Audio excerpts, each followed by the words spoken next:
నా దేవా నీవు నన్ను ఎలా విడనాడితివి, నన్ను రక్షింపక నా అర్థధ్వని వినక నీవెలా దూరంగా ఉన్నావు. నా దేవా, పగలు నేను మొరపెట్టుచున్నాను, రాత్రి వేళను నేను మౌనంగా ఉండటలేదు. అందరం తలలు వంచినట్లయితే ప్రార్థన చేస్తున్నాం.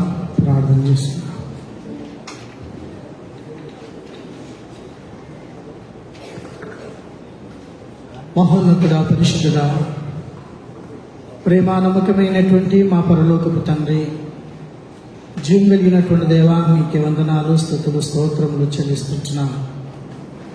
ఆశ్చర్యకరుడు, నమ్మదగినటువంటి దేవుడు వహించినాం. మీ మహాకృపను బట్టి నాయన ఈ యొక్క శుభ శుక్రవార దినమున మీ సన్నిధిలో ఆరాధించేటటువంటి ఈ గొప్ప భాగ్యాన్ని మాకు అనుగ్రహించిన ఈ దానాన్ని బట్టి మీకు వందనాలు, స్తుతులు, స్తోత్రములు చెల్లిస్తుంటున్నాము. నాయనా, చాలిన మా పరలోకపు తండ్రి, ఈ గుడ్ ఫ్రైడే ఆరాధనలో మీ సన్నిధి ఉంచండి. అయా, మీరు శిలువ మీద పలికినటువంటి ఆ 7 మాటలను మేము ధ్యానించినగా యోగ్యము కామైనప్పటికీ అయా, నేను ఆరాధించడానికి ఈ తరుణాన్ని మీరు అనుగ్రహించినందులకై మీకు వందనాలు, స్తోత్రం చేస్తున్నాం. చిన్న బిడ్డలందరినీ మీరు దీవించి ఆశీర్వదించండి. నీ వాక్యాన్ని అందించిన బిడ్డలతో మీ సన్నిధి ఉంచండి. ప్రార్థన వాక్యమును చదువుతున్న బిడ్డలతో మీ సన్నిధి ఉంచండి. ఈ ఆరాధన అంతట్లో మీ సన్నిధి, మీ ప్రసన్నత ఉంచి కేవలం మీరు మాత్రమే మహిమ, ఘనత, ప్రభావం పొందుకొనమని మా ప్రభువైన యేసుక్రీస్తు పేరిట అడిగి వేడుకుంటున్నాము తండ్రి, ఆమేన్. ఈ సమయమందు మిమ్మల్ని అందరినీ కూడా ఈ యొక్క ఆరాధనలోకి ఆహ్వానిస్తూ ఉంటున్నాం. దేవుడు మిమ్మలను, మీ కుటుంబాలను దేవుడు దీవించి ఆశీర్వదించుగాక. దయచేసి చిన్న మనవి మీరు గమనించండి. అందరూ కూడా ఒక బెంచ్లో కరెక్ట్ కూర్చోనండి, మధ్యలో స్థలం ఏం విడవకండి. ముఖ్యంగా చిన్న బిడ్డలు మీ దగ్గరనే పెట్టుకోండి దయచేసి. ఒకవేళ వాళ్ళు అల్లరి చేస్తే కొద్దిసేపు అట్లా బయటికి తీసుకెళ్ళి తిరిగి తీసుకొని రండి. మీ పిల్లల్ని మాత్రం మీ దగ్గరనే పెట్టుకోనండి. ఇక్కడ ఎవరు కూడా తిరగదు దయచేసి. తర్వాత చెప్తే మీరు ఫీల్ అవుతారు కాబట్టి ముందే చెప్తున్నాను, గమనించండి. సో అందరూ కూడా మరి, ఎందుకంటే ఎవరిని కూడా మనం ఆరాధనలో డిస్టర్బ్ చేయొద్దు. చిన్న బిడ్డలు జాగ్రత్తగా మీతో పాటు మరి మీ ఒడిలో కూర్చోబెట్టవలసింది మనని. సమయమందు దేవుని యొక్క వాక్యాన్ని చదువుకుందాం. జయశీల సిస్టర్ గారు ముందుకు వచ్చి యెషయా గ్రంథము 53వ అధ్యాయం మొదటి 6 వచనాలు దేవుని యొక్క వాక్యాన్ని చదివిస్తాం.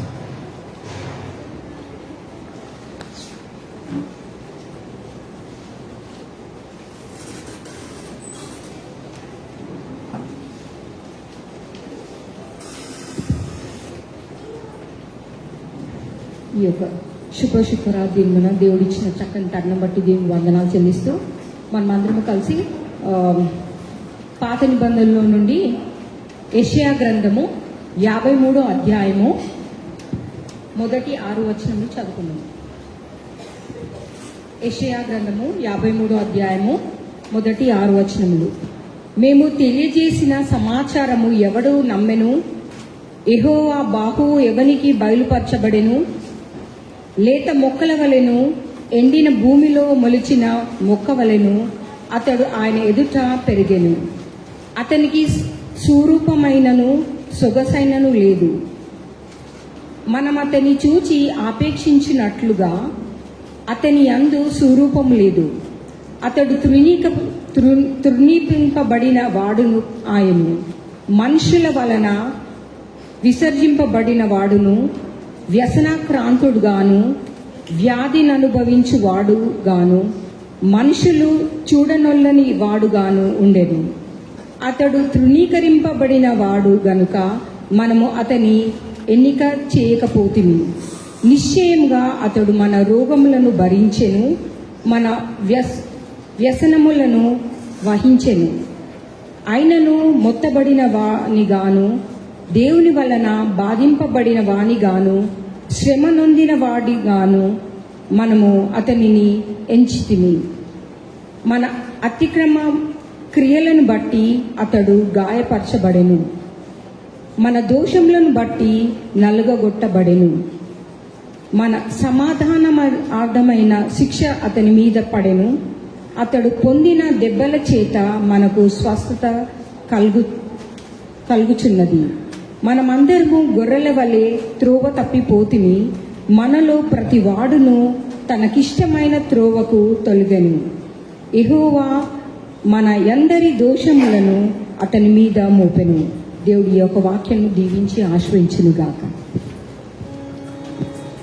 నూతన నిబంధనలో నుండి యోహాను సువార్త 19వ అధ్యాయము మొదటి 6 వచనాలను సహోదరుడు బి ప్రవీణ్ దేవుని యొక్క వాక్యాన్ని చదివి వినిపిస్తాను.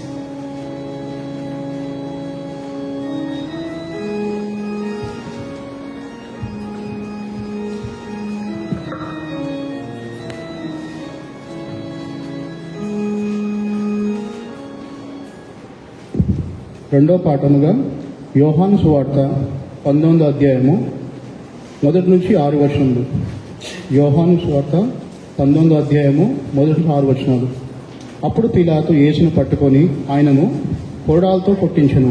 సైనికులు ముళ్ళతో కిరీటంను అల్లి ఆయన తెల మీద పెట్టి ఉదారంగా వస్త్రంలో ఆయనను తొడిగించి ఆయన యొద్దకు వచ్చి, యూదుల రాజా శుభమని చెప్పి ఆయనను అరచేతులతో కొట్టిరి. పిలాతు మరలా వెలుపలికి వచ్చి, ఇదిగో ఈయన యందు ఏ దోషమును నాకు కనబడలేదని మీకు తెలియనట్లు ఈయనను మీ యొద్దకు వెలుపలికి తీసుకొని వచ్చుచున్నానని వారితో అనెను. ఆ ముండ్ల కిరీటమును ఉదారంగ వస్త్రమును ధరించిన వాడై యేసు వెలుపలికి రాగా పిలాతు, ఇదిగో ఈ మనుషుడు అని వారితో చెప్పెను.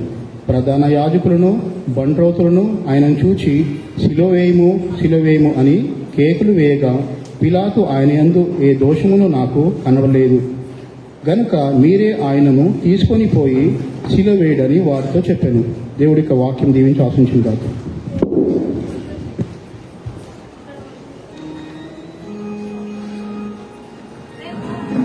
సమయమందు సంఘమంతా కూడా లేచి నిలిచండి.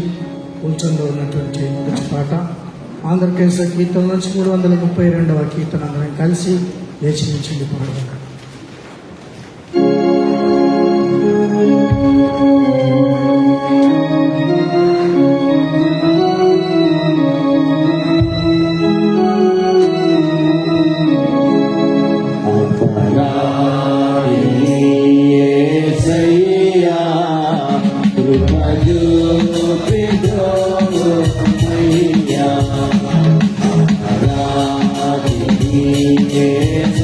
Yeah.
దయచేసి వాక్యం కొరకు ప్రార్థించేవారు కేవలం వాక్యం కొరకు మాత్రమే ప్రార్థించాలని మనవి చేస్తున్నాం. 7 మాటలు మాట్లాడేటటువంటి వారు కూడా సమయాన్ని పాటించాల్సిందిగా మనవి చేస్తూ ఉంటున్నాం. 10 నుంచి 15 నిమిషాల వారు మాత్రమే. దయచేసి ఈ సమయమందు వాక్యాన్ని చదువుకుందాం. మొదటి మాట అందించటగాను సహోదరుడు బ్రదర్ వైవి సునందాస్ దేవుని యొక్క వాక్యాన్ని అందించనంటున్నారు. దేవుని యొక్క వాక్యాన్ని లూకాసు వార్త 23వ అధ్యాయము 34వ వచనము శ్రీమతి దీనా గారు ముందుకొచ్చి దేవుని యొక్క వాక్యాన్ని చదువుతారు. వారు వాక్యము చదివిన తర్వాత సారా భాస్కర్ గారు ప్రార్థించాల్సింది మనం చేస్తుంటున్నాం. లూకాసు వార్త 23వ అధ్యాయం 34వ వచనం శ్రీమతి దీనా గారి ముందుకు వచ్చి వాక్యాన్ని చదువుతారు.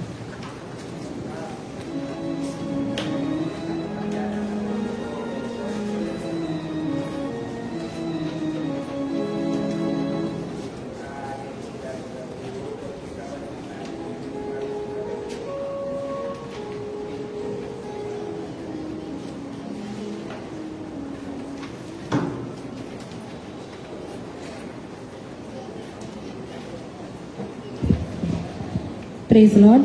The first word from the cross is Luke 23, verse 34. Father, forgive them, for they know not what they do. Father, forgive them, for they know not what they do.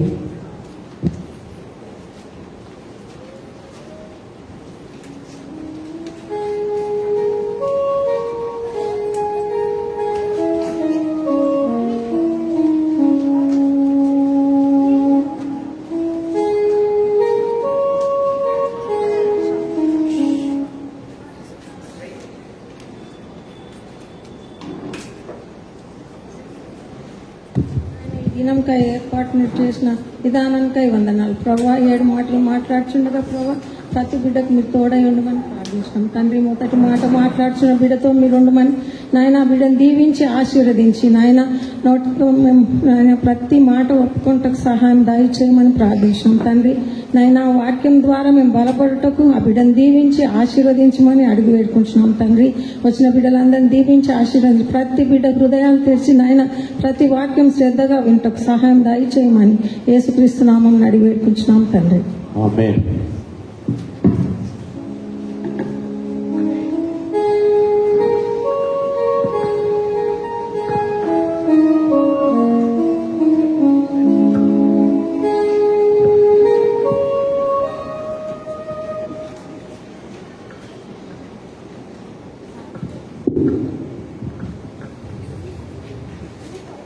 యేసుక్రీస్తు ప్రభు శిలువ పైన పలికిన మొదటి మాట అండి. తండ్రి, వీరేమి చేయుచున్నారో వీరెరుగను గనుక వీరిని క్షమించమని చెప్పాను. అందరికీ తెలిసిన విషయమే. యేసుక్రీస్తు ప్రభువారు ఈ మాట చెప్పకముందు 24 గంటల్లో ఎటువంటి శ్రమలు, ఎటువంటి స్థితిని ఆయన ఎదుర్కొన్నారు మనకందరికీ బాగా తెలిసిన విషయం. ఇవన్నీ ప్రతి ఒక్క గుడ్ ఫ్రైడే మనము వింటూ వస్తున్నాము. ప్యాషన్ ఆఫ్ ద క్రైస్ట్ మూవీలో మనము ఒక కొద్దిపాటి ఆయన అనుభవించిన శ్రమలను మనము ప్రత్యక్షంగా చూసి ఉంటున్నాము. గత రాత్రి ఆయన శిష్యులకి ఇచ్చిన ప్రభు సంస్కార ఆ యొక్క సంఘటనలో యేసుక్రీస్తు ప్రభు శిష్యులు పాదాలు కడిగినట్టు నిన్న రాత్రి మనం మెసేజ్లో విన్నాం. ఇవంతా యేసుక్రీస్తు ప్రభు ఎందుకోసం చేసి ఉన్నాడంటే, ఆయన ఈ లోకానికి ఈ శ్రమలు అనుభవించి మనల్ని పాపం నుంచి విముక్తి ఇచ్చి మనకి ఆ యొక్క రాజ్యంలో స్థానం కల్పించడానికి ఈ యొక్క శ్రమలను ఆయన అనుభవించి ఉంటున్నాడు. తద్వారా ఆయన ఏదైతే చేసి ఉంటున్నాడో అవన్నీ కూడా మనము చేయాలని ఆయన మనకి అక్కడంతా ఆయన యొక్క క్రియల ద్వారా ఆయన నెరవేర్చి ఉంటున్నాడండి. ఈరోజు పాత విషయాలు మనము ఆ శ్రమలను, యేసుక్రీస్తు కొరోనా దెబ్బలు, అదేవిధంగా ఎంతమంది సైనికులు ఆయన పైన ఉమ్మినారో ఇవన్నీ మనకు తెలిసిన విషయాలే. ఇవన్నీ జరిగినప్పుడు పైనున్న ఆ యొక్క సమూహము ఏంజల్స్ ఉంటున్నారు కదండి, వాళ్ళు బహు కోపాగ్రతులై, ఎందుకంటే ఉన్న ఒక్కగానొక్క కుమారుడు మన నిమిత్తం ఇక్కడికి వచ్చి ఉంటున్నాడు. వాళ్ళు భూమిపైకి మనకు మనుషులను ఆయన ఇలాగా చేస్తూ ఉంటే వాళ్ళు చాలా కోపపడి మనల్ని పైన వాళ్ళు యుద్ధం ప్రకటించడానికి వచ్చినప్పుడు యేసుక్రీస్తు ప్రభు ఈ మాట పలికినట్టు, అదేవిధంగా ఈ మాట ఎందుకు పలికినట్టు దేవుడు, ఇది మనకు అందరికీ తెలిసిన విషయమే. ఎందుకండి ఆయన మనల్ని క్షమించినాడు కాబట్టి మనం కూడా ఒకరొకరిని మనము క్షమించిన మనమే ఉంటున్నాము. కానీ మనం అలా చేస్తున్నామా లేదా అని మనం పరీక్షించుకుంటే ఖచ్చితంగా నాతో సహా ఇక్కడ ఉన్న అందరూ కూడా మనము ఆ పని అయితే చేయట్లేదండి. ఎందుకు చేయట్లేదు? మనము మనకు హోదా బట్టి, మనకు డబ్బును బట్టి, మనకున్న ఉద్యోగ రీతి బట్టి, మనకున్న పొజిషన్ బట్టి నన్ను పట్టుకొని ఇలా అంటాడా?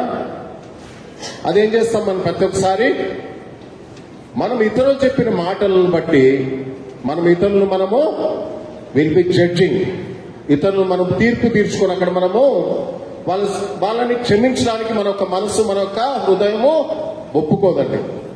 కానీ తద్వారా ఏం కోల్పోతున్నాం మనం అంటే, యేసుక్రీస్తు ప్రభు శిలువ నుంచి చెప్పిన మొదటి మాట, ఆ యొక్క క్షమాపణ మనం కోల్పోతున్నాం.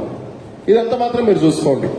ఆయన మనల్ని తన రక్తంతో ఆయన కొనుక్కున్నాడు. మనల్ని కొనుక్కొని మనకి ఆ యొక్క పరలోకంలో మనకు స్థానాన్ని కల్పించి, రేపు ఆయన తిరిగి వచ్చినప్పుడు మనకి ఆయన ఏం తీసుకొస్తాడండి? మనొక్క ఏం తీసుకొస్తాడు చెప్పాలి మీరు? గిఫ్ట్ అండ్ మన యొక్క జీతాలని ఆయన తీసుకొని వస్తాడు. ఆ యొక్క రివార్డ్ని కానీ ఆ యొక్క జీతాన్ని శాలరీ మనము పొందాలంటే మనం ఏముండాలంటే మనం ఇక్కడ మనము క్షమింపబడి ఉన్నాం కాబట్టి మనం ఇతరులను కూడా మనము హృదయపూర్వకంగా, ఒకవేళ మనం శత్రువుని క్షమిస్తే, మనము క్షమించినప్పుడు మనం ఏం చేస్తాం చెప్పండి? స్నేహితుడిని మన ఇంటికి మనము బిందుకు పిలుస్తామా? అదేవిధంగా శత్రువుని ఇంటికి పిలిచి మనము అతనికి భోజనం ఇచ్చినప్పుడు మనం మనస్ఫూర్తిగా శత్రువుని మనము క్షమించిన వారం అవుతాం. కానీ క్రైస్తవ బిడ్డగా లేకపోతే మానవ బిడ్డగా మనము అలాంటి పని చేయలేనప్పుడు క్రైస్తవులకు ఉన్న గొప్ప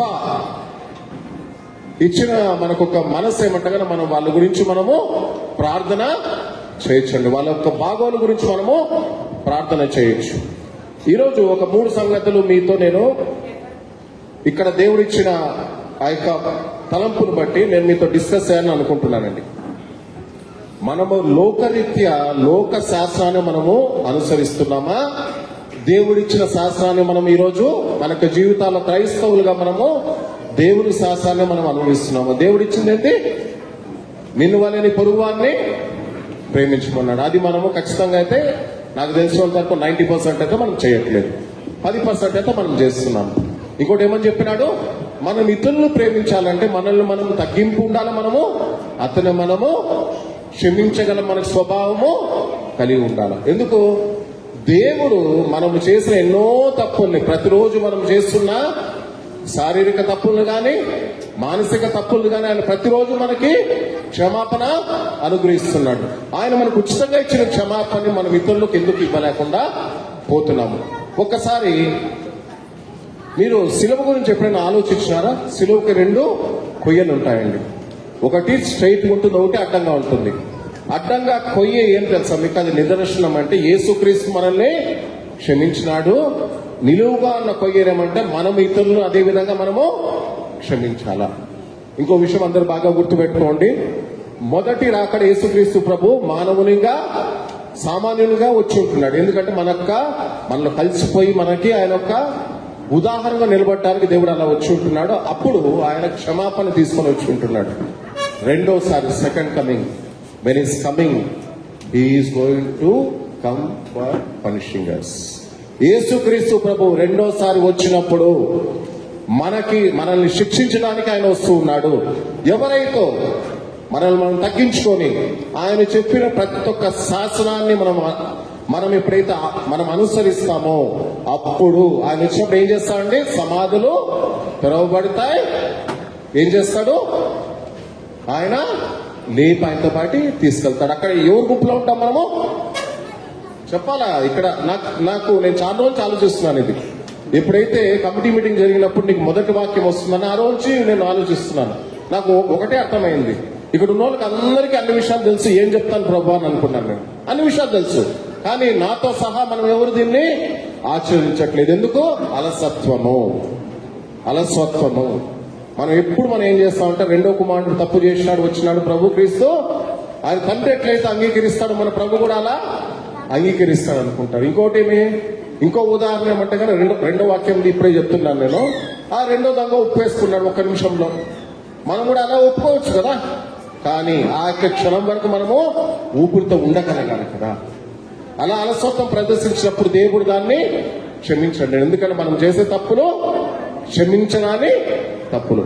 ఓసారి రోమీయులకు రాసిన పత్రిక 12వ అధ్యాయము 1-2 వచనాలు చూస్తున్నామండి. ఎవరైనా చదివి వినిపించగలరా?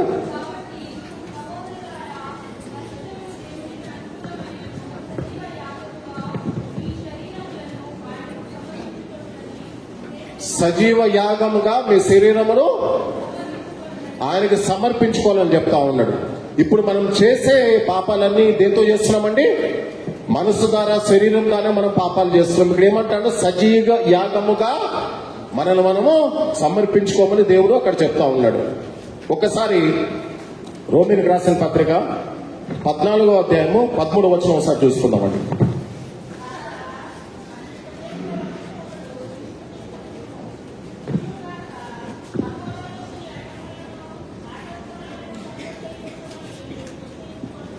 ఇక్కడ ఏమని చెప్తా ఉన్నాడు? తీర్పు తీర్చకుడి అంటా ఉన్నాడు. మనం చేసే మొదటి పని ఏం తెలుసా? రోజులో ఒకరితో కలిసినప్పుడు ఇంకొకరి గురించి మనము డిబేట్. దేవుడు ఏమని చెప్తాడు? ఇద్దరు ముగ్గురు చేరినప్పుడు అక్కడ ఎవరి గురించి మాట్లాడాలంటే మనము యేసుక్రీస్తు ప్రభు గురించి మాట్లాడాలా, బైబుల్ గురించి మాట్లాడాలి. కానీ ఇక్కడ ఏం చేస్తామో ఆ సిస్టర్ ఇట్లంట, వెనకింటోళ్ళు ఇట్లంట, ఆ బ్రదర్ ఇట్లంట, ఆ సుమన్ దాస్ బ్రదర్ చెప్పిన వాక్యము చెప్పిందే చెప్తా ఉంటాడు, ఆ పాస్టర్ గారు ఇట్లంట, ఆ పాస్టర్ ఇట్లంట, వాళ్ళు ఈ డ్రెస్లు వేస్తారంట. ఎంత బాగా ముచ్చుకుంటున్నాం కదండి మనకి. దానిలో ఒక ఆనందము. ఆ పక్కన ఉండే వాళ్ళు ఇంకోరు వాళ్ళు కూడా కరెక్టే కరెక్టే అంటే ఇంకా మనకు ఆనందం అనమాట. ఏమంటే మనం చెప్పింది ఇంకా కరెక్ట్. అక్కడ ఏం చేస్తున్నాం మనము? దేవుడు రాసే పుస్తకంలో మనకు ఆ పాపాలను మనము మల్టిప్లై చేసుకుంటూ వెళ్తుంటాం. ఇంకోటి ఏం చేస్తాం మనము? ప్రతి ఒక్కరికి మనం అడ్డం వేయడానికి మనం ప్రయత్నిస్తాం. ఇది ఎవరు ఎక్కువ తప్పులు చేస్తున్నారంటే మనం క్రైస్తవులు మనం ఎక్కువ తప్పులు చేస్తున్నాం. మనకు తెలిసి మనము గంభీరంగా తప్పులు చేస్తున్నాం. ఇది దేవుడు క్షమించడండి. దీనికోసం ఏమంటాడు? మనం తగ్గించుకొని అందరికంటే నేను చాలా తక్కువేనండి. యేసుక్రీస్తు ప్రభు అయితే వాళ్ళ శిష్యుల పాదాలు కడిగినాడో మనం కూడా మన యొక్క తప్పులు చేసిన వాళ్ళు మన పాదాలు మనం కడుక్కొని మనం వాళ్ళని క్షమించడానికి మనం ఈరోజు సిద్ధంగా ఉంటున్నామా లేదా? ఈ గుడ్ ఫ్రైడే ప్రతి ఒక్క గుడ్ ఫ్రైడే ఉండటానికి వీలు లేదండి. ఎందుకంటే ఈ యొక్క గుడ్ ఫ్రైడే మీరు ప్రపంచంలో జరిగే సంగతులంతా చూసుకుంటే గనా అన్ని గుడ్ ఫ్రైడే లాగా లేవు. ఎక్కడెక్కడ యుద్ధాలు జరుగుతున్నాయండి? ఎన్ని కంట్రీస్ మధ్య యుద్ధాలు జరుగుతున్నాయి? ఎక్కడ నెమ్మది ఉంది? ఎక్కడ శాంతి నెమ్మది ఎక్కడా లేదు. సో మనము ఇంకా వచ్చే గుడ్ ఫ్రైడేకి మన పరిస్థితులు ఎలా ఉంటాయో తెలియదు. వీలైతే ఈ యొక్క గుడ్ ఫ్రైడేలో మనము తీర్మానించుకుందాము, ఎవరిని మనము తీర్పు తీర్చకుండా మనం ఉండటానికి ప్రభువైన యేసుక్రీస్తు సహాయం ఒకసారి మనం తీసుకుందాం. ఒకసారి రోమీయులకు రాసిన పత్రిక 13వ అధ్యాయము 14వ వచనం ఒకసారి చూసుకుందామండి.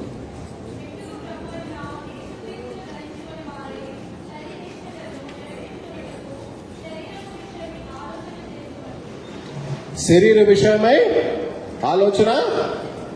మనం దేని గురించి ప్రయాసపడుతున్నాం? ఇక్కడ లోకంలో వచ్చిన తర్వాత నేను ఎంత పెద్ద ఇల్లు కట్టుకుంటున్నాను, నేను ఎంత మంచి బట్టలు వేసుకుంటున్నాను, నేను ఎంతమంది షూస్ వేసుకుంటున్నాను. కానీ మీ ఆత్మ ఎలా ఉందో, మీ ఆత్మ ఎలాంటి కవచం కప్పుకొని ఉంటుందో ఎంతమంది ఆలోచిస్తున్నారు? నేను ఎంత మాత్రం తప్పు చేయకుండా యేసుక్రీస్తు ప్రభు దృష్టిలో ఎంత మాత్రం నేను నిజాయితీగా ఉన్నానా లేదా అని ఎంత మాత్రం మనం చూసుకుంటున్నాము. Where are we? Bank balance మనం కంపేర్ చేసుకుంటున్నామే ప్రతిసారి. Where are we? మనం ప్రభు సన్నిధిలో, ప్రభు దృష్టిలో మనము యోగ్యతగా ఉంటున్నామా లేదా అని ఒకసారి మనం ప్రతిరోజు ప్రతి క్షణం మనము పరీక్షించు వారమే ఉండాల్సిన వారమే ఉంటున్నామండి. ఓసారి రోమీయులకు రాసిన పత్రిక 13వ వచనం 19వ వచనం ఒకసారి చూసుకున్నాం.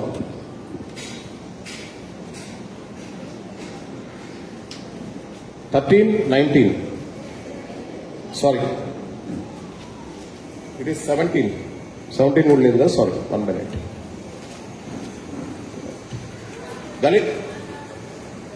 గలతీయులకు రాసిన పత్రిక 5వ అధ్యాయము 13, 14 చదువుకున్నామండి.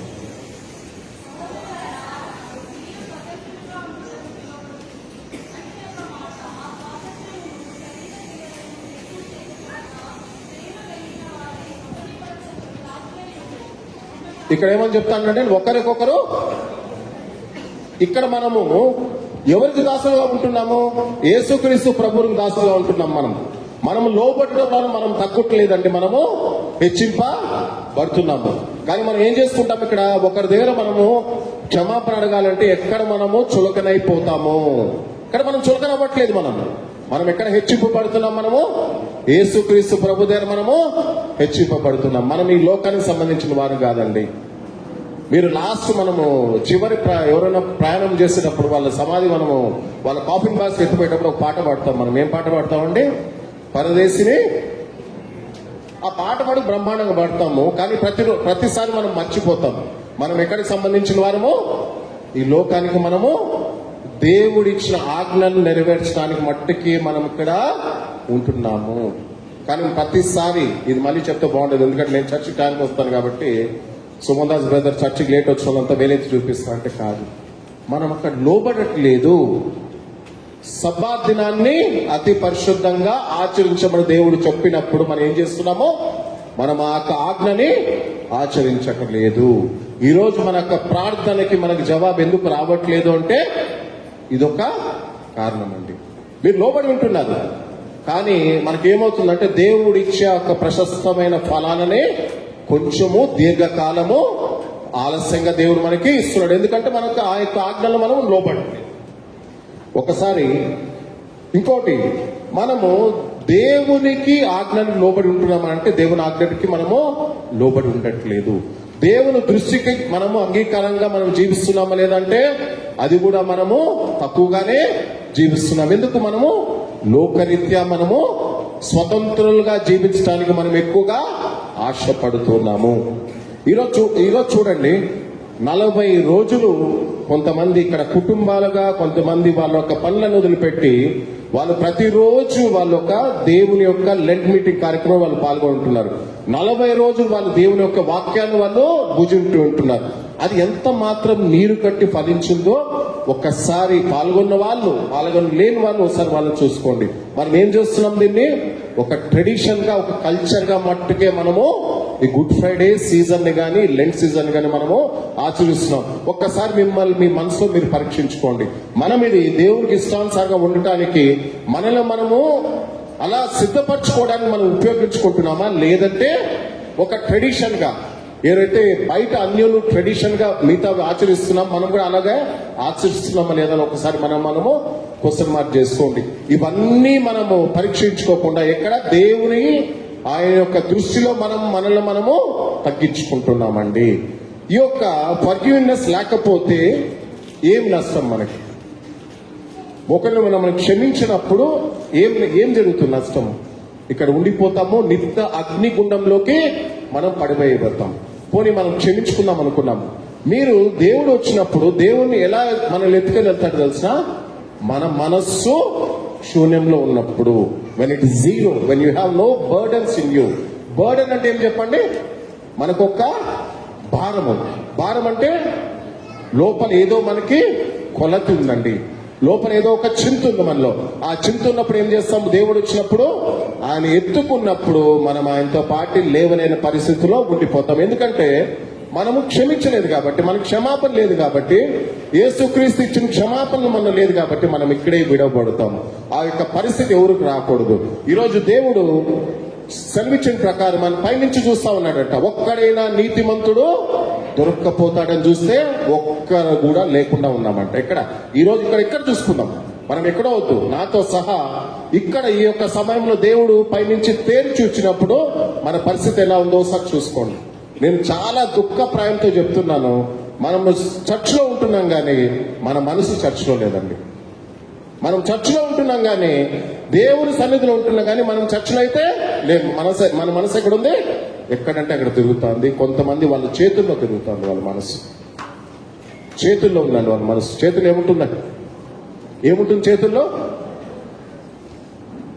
దీనిలో సమస్తము మంచి చెడు, ఎక్కువ ఏముంటుందంటే చెడు ఉంటుందండి. ఒకసారి ఫిలిప్పీయులకు రాసిన పత్రిక 1వ అధ్యాయము 9 నుంచి 11 ఒకసారి చూసుకుందామండి.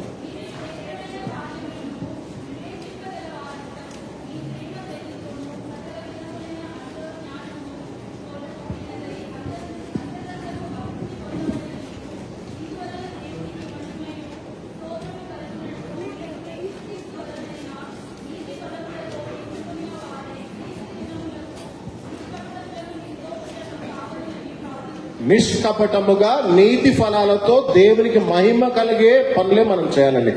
ఇక్కడ సువార్త చెప్పడం అంటే ఇలా మైక్ పట్టుకొని చెప్పడం కాదండి. మనకు ప్రవర్తన ద్వారా, మనకు నడత ద్వారా, మనకు నోటి ద్వారా మనం ఏదైతే మాట్లాడుతున్నాం, మనము ఇతరులకి సువార్తనే ప్రకటిస్తున్నాం. అక్కడ దేవుడు మహిమ పడేటట్టు మనకు మాటలు ఉంటున్నాయో, మనకు చేతులు ఉంటున్నాయో ఒకసారి చూసుకుందాం. సువార్త అంటే ప్రతి ఒక్కరు అనుకుంటారు, బైబిల్ పట్టుకొని అన్యులతో నువ్వు మాట్లాడినావు. బట్ అన్యులతో నువ్వు ఏం మాట్లాడుతున్నావు? ఇతరుల గురించి మాట్లాడుతున్నావా? చెడు మాట్లాడుతున్నావా? మంచి మాట్లాడుతున్నావా? అక్కడే మనం ఒక దేవుని యొక్క సువార్తని మనము యేసుక్రీస్తుని అక్కడ మనం కనపరుస్తూ వస్తున్నాం. ఇక్కడ ఏమని చెప్తాడు యేసుక్రీస్తు ప్రభు? మనం ఆయనలాగా మనము ఇతరులకి కనబడాలని దేవుడు ఇష్టపడుతూ ఉన్నాడు. అందుకే సింపుల్ దేవుడు చెప్పి ఉంటున్నాడు, నిన్ను వల్ల నీ పొరుగువాన్ని ప్రేమించాలి. నేను నీకైతే ఏదైతే నీకు ఫ్రీగా ఎక్స్క్యూజ్ అనుగురించినాను, ఫర్గివ్నెస్ ఏదైతే ఇచ్చి ఉంటున్నానో, మీరు ఇతరులను కూడా అందరినీ ఎవరని చెప్పలేదు, ఏ తప్పుని చెప్పలేదు దేవుడు. ప్రతి ఒక్కరిని క్షమించాలని దేవుడు చెప్పి ఉంటున్నాడు. ఓసారి ఫిలిప్పీయులకు రాసిన పత్రిక 3:17 చూసుకుందామండి.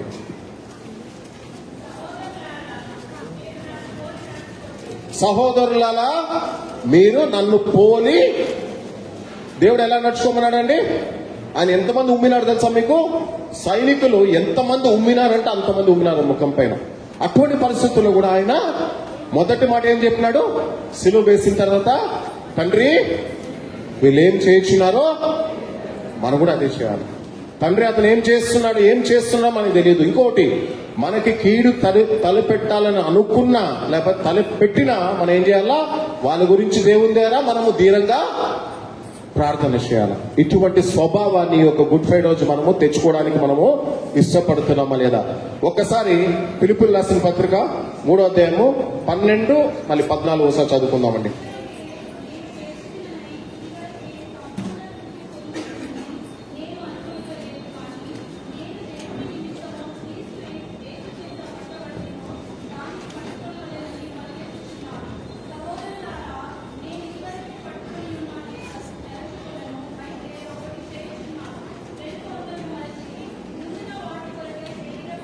ముందున్న వాటికే మనం ఏం చేస్తామంటే కదా, నిన్నటి విషయం పట్టుకొని మనము చాలా ప్రయాసపడుతూ ఉంటాము. వాటిని దేవుడు వదిలిపెట్టాలని చెప్తూ ఉన్నాడు. నిన్నటి విషయం అంటే మన మధ్యలో మనకి ఎవరి విషయమైనా మనము కోప్పడినా కానీ, కోప్పడిన తర్వాత ఏమవుతుంది తెలుసా? ద్వేషం వస్తుంది. ద్వేషం తర్వాత ఏమొస్తుందండి? పగ వస్తుంది. ఇంగ్లీష్ లో ఒక సామెత ఉందండి, to kill your enemy is to make him your friend. God wants us to behave in the same manner. మీ శత్రువుని చంపాలంటే అతను మీరు స్నేహితుడుగా చేసుకుంటే, మనము యేసుక్రీస్తు ఏదైతే మనకు ఫలం ఇచ్చినాడో మనము ఇవ్వటానికి సాధ్యపడుతుంది. ఈరోజు యేసుక్రీస్తు ప్రభు ఏమని కోరుకుంటున్నాడంటే, ఈ గుడ్ ఫ్రైడే మనకి ఎవరైనా శత్రువులుగా మనం భావించుంటే మనం ఆ యొక్క శత్రువుల్ని క్షమించాలని దేవుడు నా యొక్క మాటల ద్వారా ఆయన మిమ్మల్ని దీనంగా వేడుకోవడానికి నన్ను ఒక ఆయుధంగా వాడుకున్నాడండి. ఒక్క క్షణం అందరు కళ్ళు మూసుకుంటే గనా ఈ రోజు, ఈ యొక్క క్షణంలో, ఈ యొక్క గుడ్ ఫ్రైడే రోజు మనకి ఎవ్వరు శత్రువులు లేకుండా, మనకి ఎవరు శత్రుత్వం లేకుండా, మనము యేసుక్రీస్తు లాగా ఎప్పుడైతే యేసుక్రీస్తు మనల్ని క్షమించినాడో అలా క్షమించడానికి దేవుడు మనకు కృప, ఆయన యొక్క నీతి వాక్యాన్ని, ఎందుకంటే వాక్యం పట్టుకుంటే మనకి ఇదంతా సులభం అవుతుంది. ఎందుకంటే యేసుక్రీస్తు ప్రభు మనకి ఆయన యొక్క రక్తం ద్వారా మనం కొనుక్కున్నాడు కాబట్టి, ఆయన రక్తం చాలా ప్రశస్తమైనది కాబట్టి ఈ యొక్క క్షణంలో అందరు కళ్ళు మూసుకోండి. ఎవ్వరు కానీ నిర్లక్ష్య స్వభావం లేకుండా మనకి ఈ యొక్క గుడ్ ఫ్రైడే రోజు దేవుడు మనకి ఇచ్చిన ఆ యొక్క క్షమాపణ మన ఇతరులకు పంచడానికి మనం సిద్ధంగా ఉండటానికి అందరూ మీ యొక్క మనసులో ఒకసారి, మీకు ఎవరైనా శత్రువు ఉన్నాడా? ఒకవేళ శత్రువు లేడు అని మీరు అనుకుంటే మటుకు, ఒకవేళ మీకెవరన్నా మిమ్మల్ని శత్రువుగా ట్రీట్ చేస్తే వాళ్ళ గురించి ప్రార్థన చేయడానికి ఈ యొక్క సమయం మనం ఉపయోగించుకుందాము. ఈ యొక్క good Friday 2026, let's excuse everybody. Let's not hold any grudge in our hearts. Let's ask God forgiveness. Let's excuse one another. ఈ సమయం యొక్క మనం మందిరాన్ని నుంచి బయటకు వెళ్ళేటప్పుడు మనకు హృదయాన్ని మనము యేసుక్రీస్తు యొక్క ప్రేమ ద్వారా, కృప ద్వారా తప్ప ఇంకా వేడితో నింపుకోకుండా మనకు దేవుడు ఒక గొప్ప కృపని, దీవెని దేవుడు అనుగ్రహించును గాక. ఇచ్చిన సమయాన్ని బట్టి పాస్టర్ కమిటీ గారికి దేవునికి నేను వందనాలు చేస్తున్నానండి. వీరలను క్షమించు తండ్రి, వీరలను